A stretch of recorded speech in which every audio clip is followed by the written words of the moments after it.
dari surga. Kami mengucap syukur kepada Tuhan oleh karena Tuhan sudah pelihara kami dan menuntun kami dalam perjalanan hingga tiba di kantor ini dengan selamat. Dan terima kasih untuk kesempatan pada pagi hari ini sebelum kami melakukan aktivitas kami akan mendengarkan firman-Mu, dan biarlah dengan kuasa Roh Kudus firman ini dapat mengubah kehidupan kami semakin hari lebih dekat pada Tuhan. Berkati hamba Tuhan pendeta dan tim pendeta yang akan menyampaikan firman Tuhan, urapi dengan Roh Kudus berlipat ganda sehingga dapat berkata-kata setuju dan terang.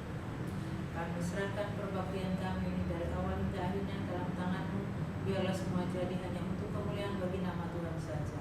Dalam nama Yesus kami berdoa dan ucap syukur. Amin. Kita akan dengarkan lagu spesial yang akan dibawakan oleh Aku suka saksikan dari hal Yesus yang menjadi sahabatku yang erat, perubahan dalam diriku segenapnya hanyalah oleh kasih juru selamat. Tiada lain pelindung seperti Yesus, tiada lain sahabat seperti Dia, tiada lain penebus boleh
agar kami bisa mengerti dan menerima firman yang akan kami dengarkan pagi ini. Di dalam nama Tuhan Yesus kami berdoa dan ucap syukur. Amin. Kembali selamat pagi saudara. Selamat datang di acara kebaktian kita di kantor ini. Saya percaya kita pagi ini merasa lebih segar dibandingkan hari-hari yang lalu.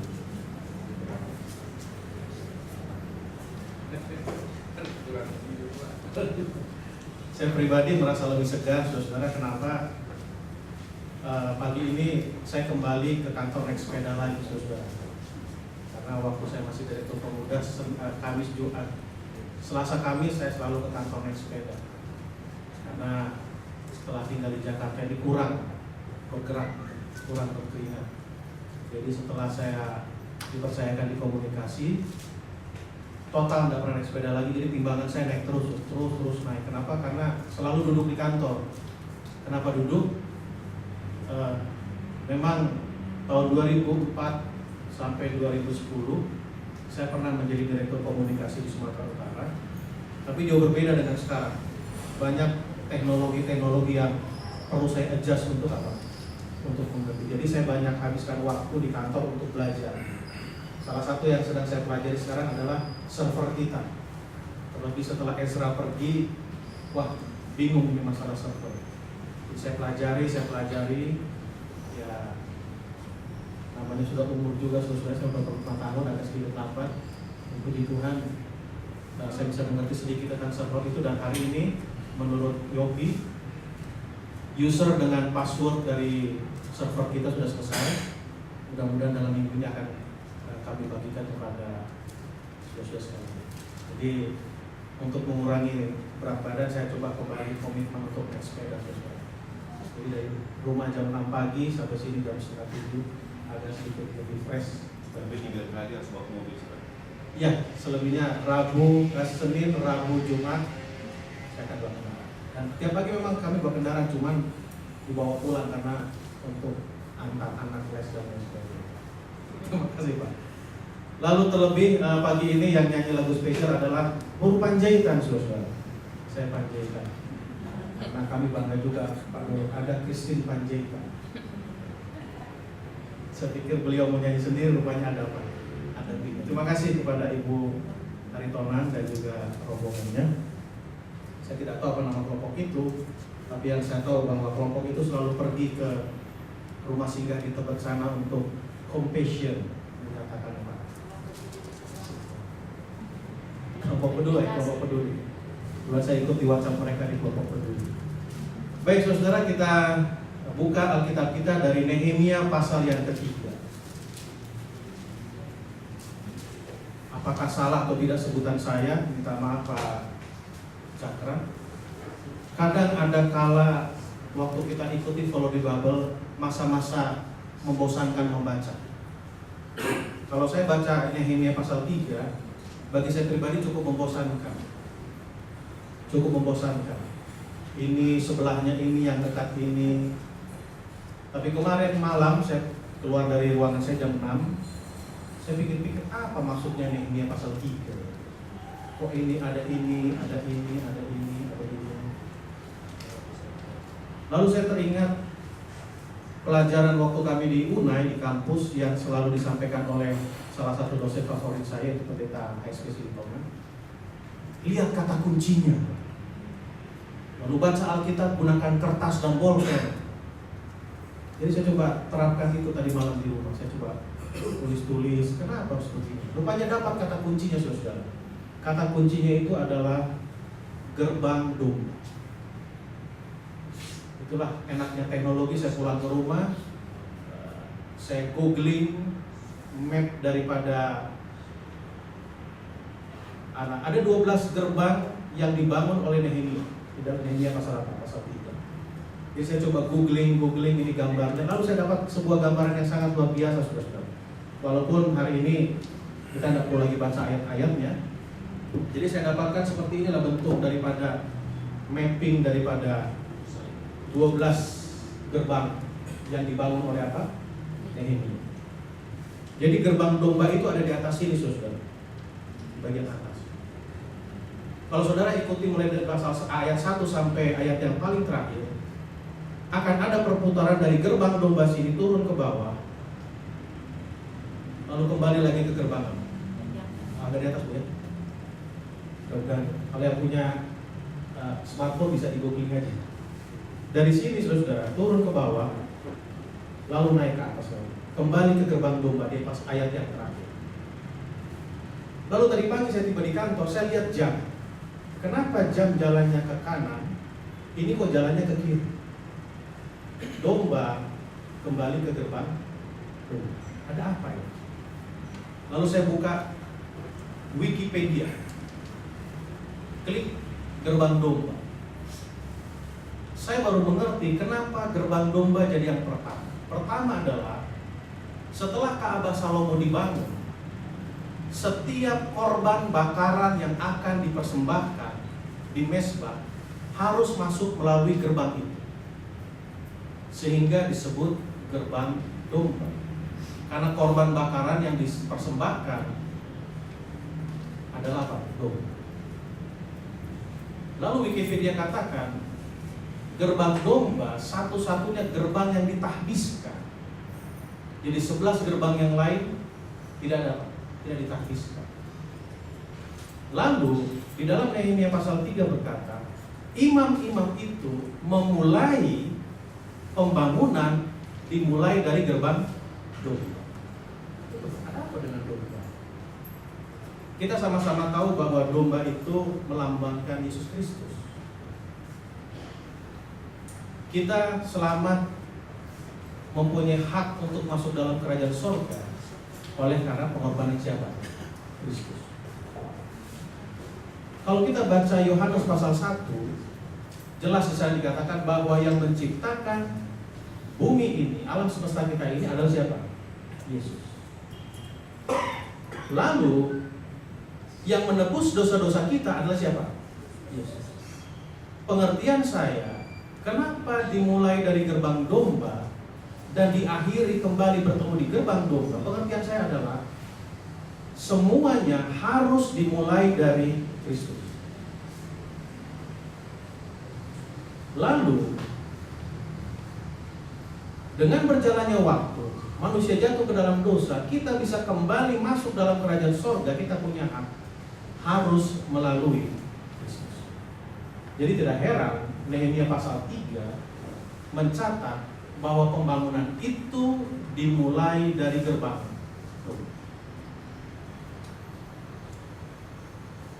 Setelah saya banding-bandingkan saudara, baru saya mengerti kenapa sering saya pribadi waktu baca Follow the Bible bosan dengan bacaan seperti ini. Karena kita terfokus di sini, tidak cari referensi-referensi apa.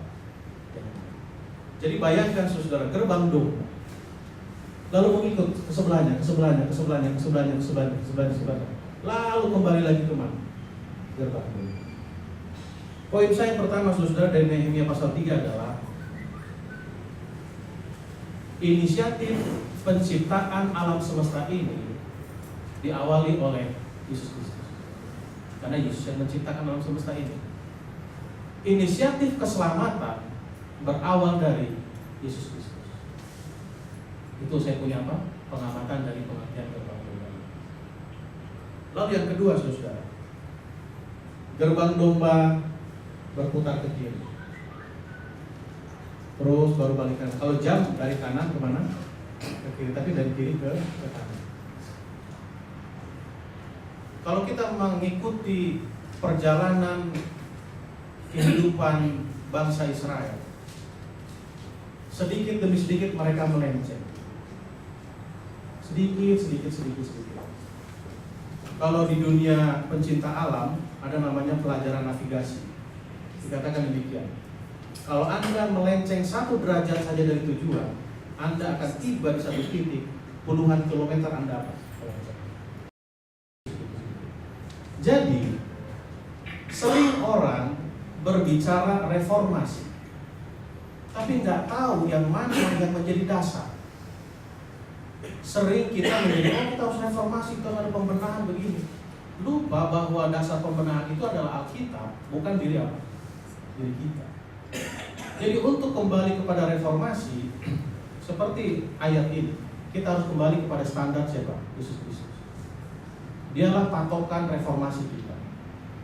Bukan saya, bukan kita, bukan pemimpin siapa. Yesus Kristuslah patokan daripada perubahan reformasi yang harus kita buat. Lalu yang berikutnya, saudara-saudara, samping, kenapa nggak loncat langsung ke sini? Tapi tertata rapi. Saya ingat dulu ada iklan handphone. Saya nggak mau sebut namanya karena kita direkod. Kita saling promosi handphone ini, saudara. Jargon handphone ini connected people. Lalu ada dulu seri handphone merek ini 51110. Aktornya waktu itu bintang iklannya adalah Bill Clinton. Bill Clinton lagi duduk di samping kolam. Lalu disebutkan begini, jiwa kekanak-kanakan itu tidak akan pernah hilang. Dia lagi main game, Bill Clinton di samping apa? Di samping kolam.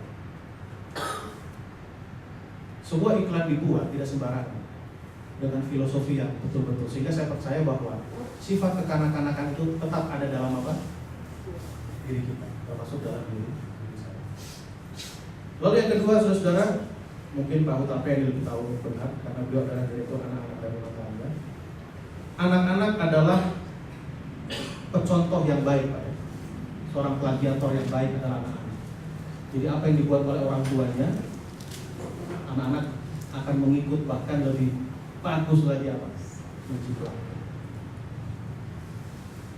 Gerbang domba, saudara, ke samping, rata, teratur. Baru kembali lagi kemana? Ke gerbang.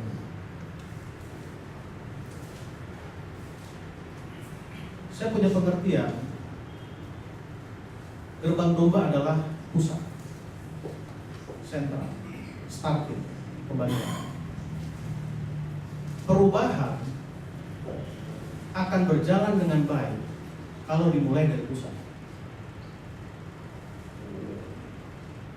Tapi sering kita berharap perubahan itu mulai di luar pusat. Tadi pagi di tempat parkir saya bicara banyak dengan Pak Rito dan cerita sama sini. Sering kami ketemu di tempat parkir serang panaskan waktu. Saya katakan begini, apa yang kita buat akan dicontoh oleh orang. Karena sifat manusia adalah plagiat, suka mencontoh. Dan salah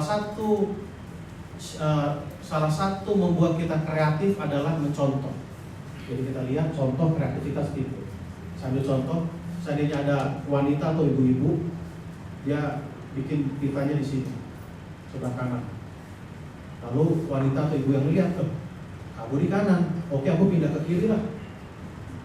Dia contoh, tapi dia sesuatu yang baru. Jadi kreativitas timbul oleh karena apa? Saya punya pengalaman tentang ini, saudara. Tahun 95-96 saya gembala jemaat di Kota Medan. Berat sekali. Saya bayangkan lahir di Pekalongan, Jawa Tengah, besar di Bandung. Itulah pertama kali tamatan yang harus melamar.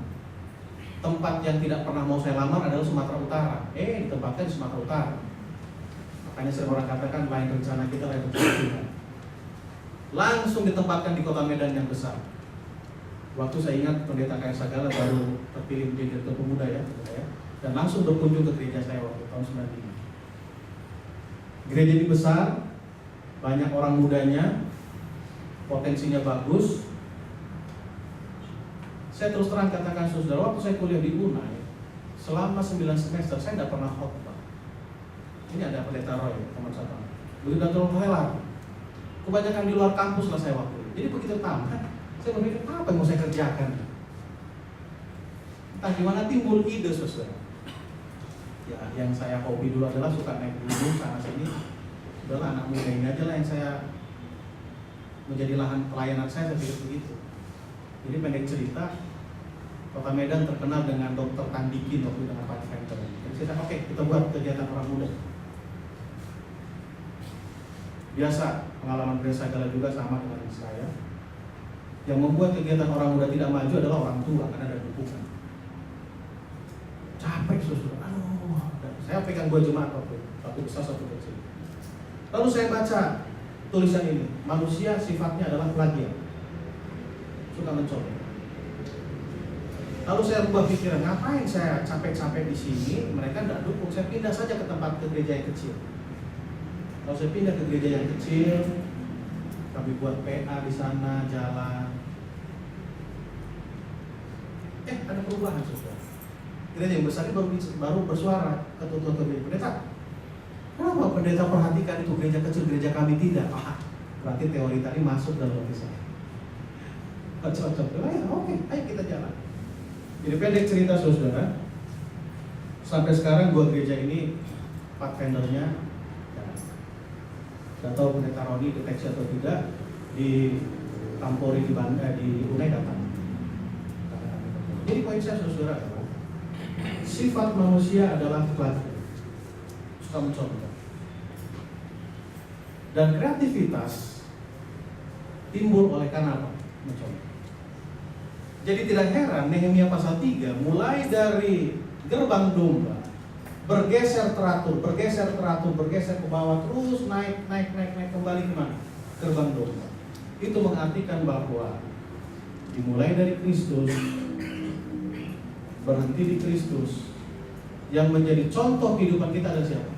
Kristus. Berputar ke bawah. Itu saya punya apa? Punya analisa.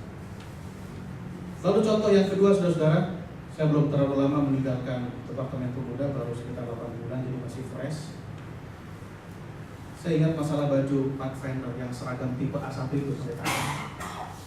Jadi saya waktu itu lihat pendeta Yogi, bagus juga nih seragamnya, kacunya bagus. Saya tanya, Pastor ini kacunya dari mana? Oh, saya dapat dari Amerika Latin gitu. Itu pimpinan saya. Saya bilang, pendeta, boleh tidak saya dapat dan pakai? Ini kalimat kecil. Boleh saja, tapi hati-hati.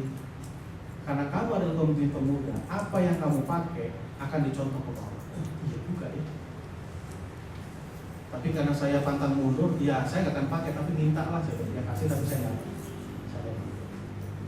Karena kalau kami, waktu itu saya pergi ke jemaat, anak-anak tuh lihat, oh iya apa ini. Berikut-berikutnya mereka udah pakai. Oh, semenjak itu jadi kontrol bagi saya.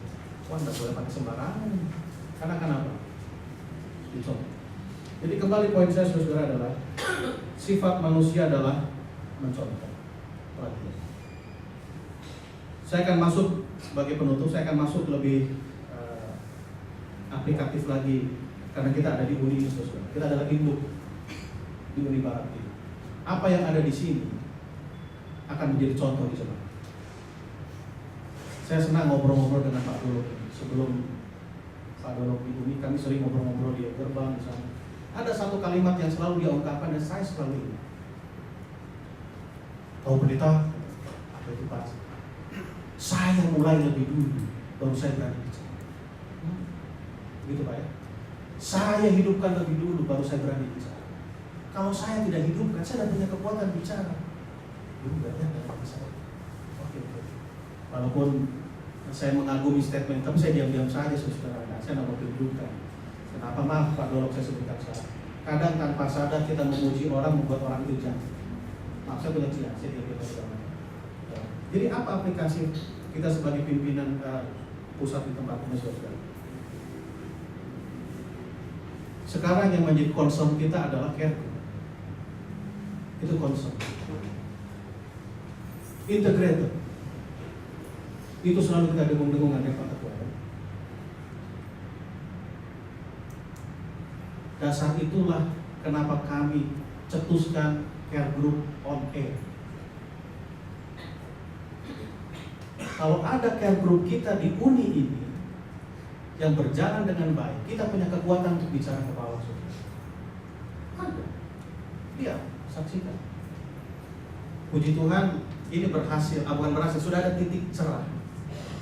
Karena member, anggota daripada care group ini adakan pelayanan keluar di rumah singgah Pak. Setiap hari Kamis itu waktu lunch ya, waktu istirahat. Kumpulkan uang mereka semua. Oh, menarik juga ini. Lalu saya ulangi lagi, saya bicara dengan Ibu Afla, saya punya sekretaris. Kak, saya ikutlah. Lihat, saya mencontoh kan. Saya ikutlah Kak nyumbang. Tapi namanya Jeremy ya. Karena saya ingin anak saya didoakan. Oh nggak boleh, harus ibu-ibu. Ya oke, terserah siapa namanya Kak, saya nyumbang ya. Plagiat, saya mencontoh. Terus saya katakan, Kak, boleh nggak tanya ke mereka, kita sumbangkan parabola yuk. Kenapa? Ya setiap hari Selasa mereka nonton care group. Kita doakan dari sini. Kita bisa bicara keluar sana. Kami punya care group, ada juga yang kami apa? Kami kumpul. Lalu saya ulangi saudara. Waktu hari Minggu pagi saya naik sepeda. Saya lihat di jalan Car Free Day itu orang-orang muda lagi tensi darah, tensi apa? Kenapa kami tidak buat ini? Itu dalam pikiran saya. Bayangkan integrated. Ada PA, ada Pelmas, ada komunikasi, ada ini. Ada direktur kesehatan, PA di sana di Car Free Day, tes darah, tes kolesterol. Kalau ada masalah, oke, pergi ke sana, ada ikatan dokter advent. Kalau perlu lagi, oke, ada rumah singgah di kantor MT kita, luar biasa itu gitu. Kalau bicara masalah, dari mana budget? Saya hitung kemarin, seandainya ada 20 ibu-ibu, 50.000 satu minggu, bisa 4 juta satu bulan. Sudah bisa membiayai relawan. Karena yang saya tahu, di rumah singgah di Tebet itu, orang Advent salah satu relawan, Megina. Saya ketemu dengan orang tuanya hari Sabat di Jomblo hari Sabat yang lalu di Jomblo. Kenapa justru orang Advent volunteer di tempat yang lain, di tempat kita